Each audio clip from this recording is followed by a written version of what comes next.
The New Year's Eve party was in full swing at my parents' house when it happened.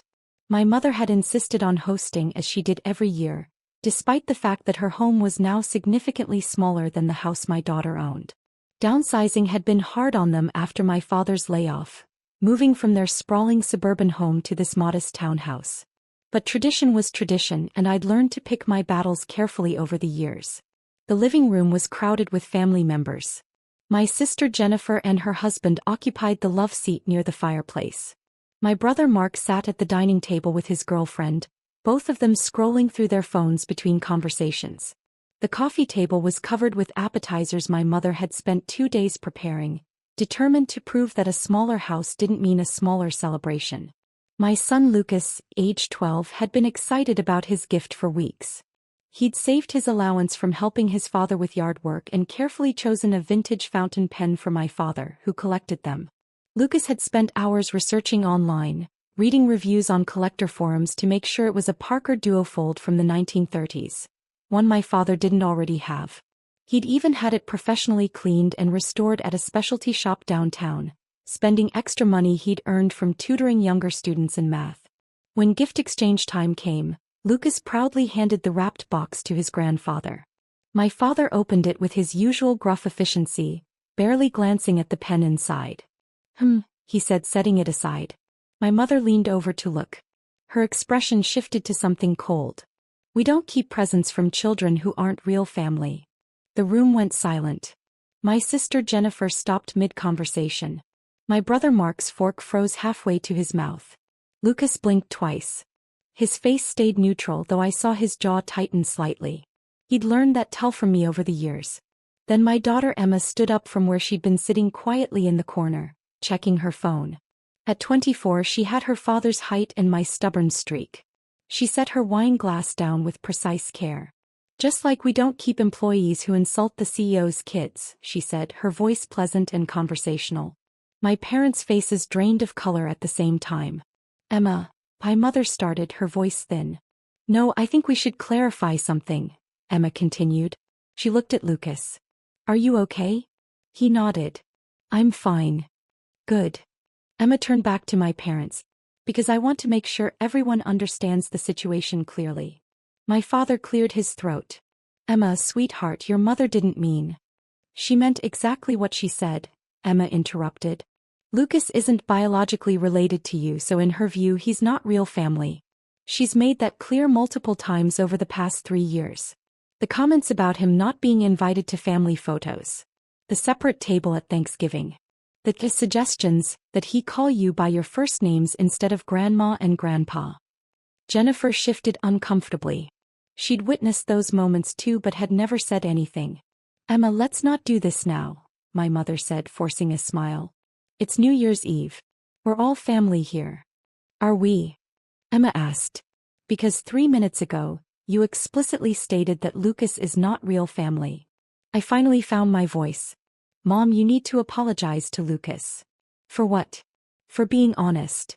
My mother's defenses were going up. He's your husband's son from a previous relationship. That's just a fact. We're not blood related to him. And you're not blood related to Dad's company either, Emma said quietly. But that hasn't stopped you from working there for the past 18 months. The temperature in the room seemed to drop 10 degrees. My father stood up.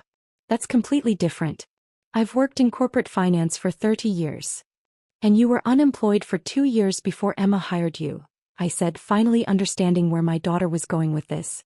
Both of you were. After my father's firm downsized in 2022, he struggled to find work. At 63, he was considered too old by most companies, despite his impressive resume and decades of corporate finance experience. The rejection letters piled up. The interviews went nowhere. The networking events led only to polite brush-offs. My mother, who had worked as his executive assistant for years at the same firm, was let go at the same time. They both faced the harsh reality of age discrimination in a market that valued youth over experience. Emma had graduated from Stanford that spring with dual degrees in computer science and business administration. She'd taken over as CEO of the medical software company her late father founded 12 years earlier. The company, Meditech Solutions, developed patient management systems for hospitals and had grown to employ over 300 people across 4 states. One of Emma's first actions after assuming control was creating 2 new positions: Chief Financial Consultant and Executive Office Manager. Custom design roles that matched my parents' skills while accommodating their age and experience level. She'd hired them both, offering salaries that exceeded what they'd made at their previous jobs. "You've both been collecting 6-figure salaries from my company," Emma continued. "Plus benefits. Plus the use of a company car for Dad. Plus the executive healthcare plan that covered Mom's knee surgery last year." My mother's hand went to her knee automatically. "Emma, we've earned those positions," my father insisted. "I've saved the company significant money with the new accounting protocols." "Which is why I haven't fired you yet," Emma said. "Despite the multiple HR complaints." That was news to me. I looked at my daughter sharply. "HR complaints?" Emma pulled out her phone and scrolled through it. 3 formal complaints in the past year. 2 from junior staff members who overheard derogatory comments about Lucas at company events. 1 from the facilities manager, who witnessed an incident at the holiday party where Grandma refused to include Lucas in the family photo for the company newsletter. "Those were personal matters," my mother protested. "Not company business. You were at company events, representing my executive team, making my family look prejudiced and cruel." Emma's voice was still calm, but there was steel underneath. "Do you know how that reflects on the company culture I'm trying to build?" Jennifer finally spoke up.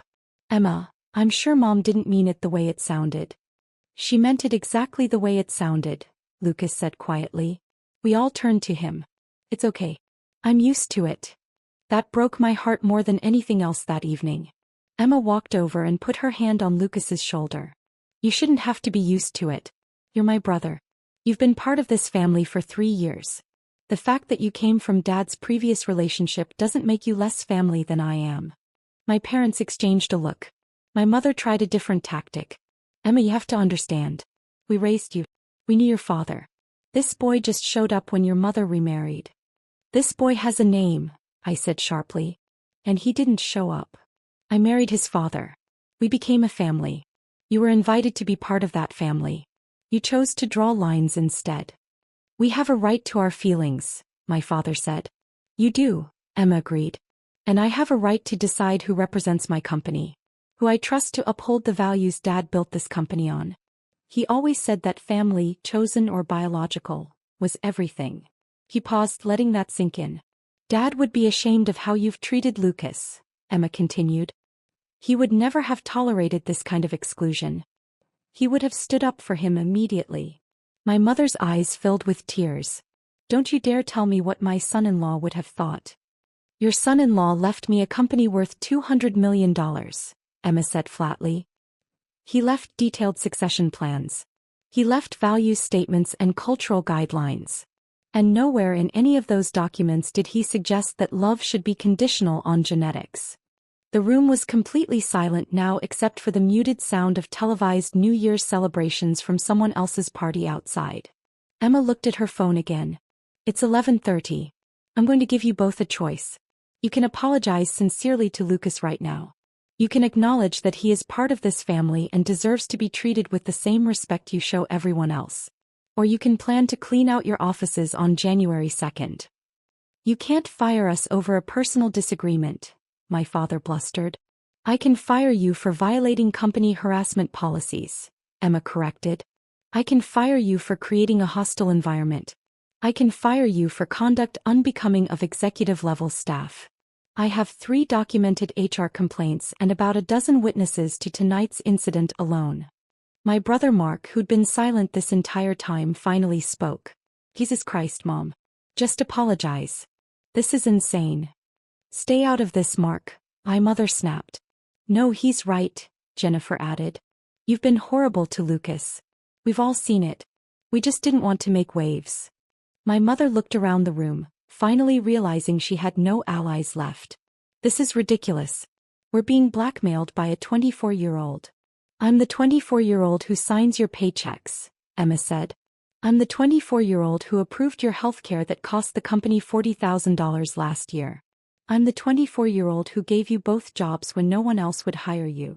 She walked over to Lucas and knelt so she was eye level with him. Do you want to stay at this party? He shook his head. Can we just go home? Absolutely. She stood up and looked at me. Mom, get your coat. We're leaving. I started gathering our things. My husband texted that he was outside with the car. He'd wisely stayed home from this particular gathering, knowing my parents still hadn't fully accepted our marriage.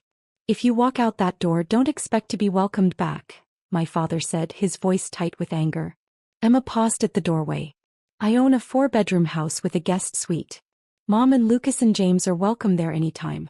You two, on the other hand, might want to spend the weekend updating your resumes. Emma, please, my mother's voice cracked. Don't do this. Not over him. His name is Lucas, Emma repeated. And I'm not doing this over him. I'm doing this because of you. Because you've shown me exactly who you are, and I don't want people like that representing my company or my family. We left. Behind us, I could hear my mother crying and my father arguing. Jennifer was trying to mediate. Mark was telling them they'd brought this on themselves. In the car, Lucas was quiet. Emma sat in the back with him, her arm around his shoulders. I'm sorry, he finally said. I didn't mean to cause problems. You didn't cause anything, Emma said firmly. They did. And they're going to face consequences for it. Are you really going to fire them? I asked, looking at her in the rearview mirror. If they don't apologize and commit to change, yes. She wasn't bluffing. I could hear it in her voice. Dad built that company on principles of respect and inclusion. I'm not going to let anyone compromise that. Not even family. Especially not family, James added from the driver's seat. Family should know better. We spent the rest of New Year's Eve at Emma's house. He ordered pizza. We watched the ball drop on TV. Lucas taught us a card game he'd learned at school. It was quiet and peaceful, nothing like the dramatic party we'd left behind. At midnight, Emma raised her glass of sparkling cider. To family, she said. The kind we choose and the kind that chooses us back. We all drank to that. My phone buzzed constantly throughout the evening. My mother, my father, Jennifer, Mark. I ignored them all until the next morning. On January 1st, I finally listened to the voicemails. My father's voice was stiff and formal. Emma, your mother and I would like to schedule a meeting. We need to discuss appropriate professional boundaries. Delete. My mother, crying. How can you do this to us? After everything we've done for you? Delete. Jennifer, more measured. I told them they need to apologize. Really apologize. I hope they listen. I texted her back. Thank you for trying. Mark sent a text. They're idiots. Lucas is a good kid. See you at the office on Monday. He worked in Emma's marketing department. I replied, definitely. On January 2nd, my parents showed up at Emma's office. I know because she called me afterward. They apologized, she said. Sort of. Dad acknowledged that their comments were inappropriate. Mom said she'd been stressed and didn't mean to hurt Lucas. That's not really an apology, I observed. No, it's not, Emma agreed. But I told them they have 90 days probation. One more incident. One more comment, one more exclusionary behavior toward Lucas or anyone else, and they're done. I've also mandated that they both attend the company's diversity and inclusion training. How did they take that? About as well as you'd expect. But they agreed. They need the jobs more than their pride. What about Lucas? He gets to decide if he wants to accept their apology or not.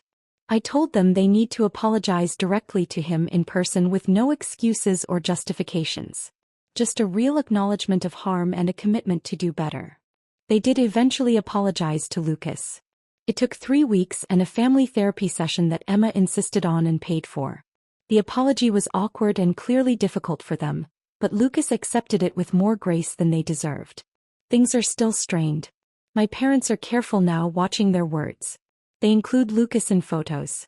They remember his birthday. They're trying, even if it's motivated more by job security than genuine affection. But Emma was right about one thing. Family should know better. And when they don't, sometimes the youngest and most successful among us have to teach them. The fountain pen sits on my father's desk at work. Every time he uses it, I hope he remembers the 12-year-old boy who chose it so carefully, hoping to make his grandfather smile. And I hope he remembers that his granddaughter at 24 had the strength to defend what was right, even when it cost her the easy path. That's the real gift Lucas gave us that New Year's Eve. The reminder that family is defined by loyalty and love, not genetics and tradition. And sometimes the children have to teach the adults what that actually means.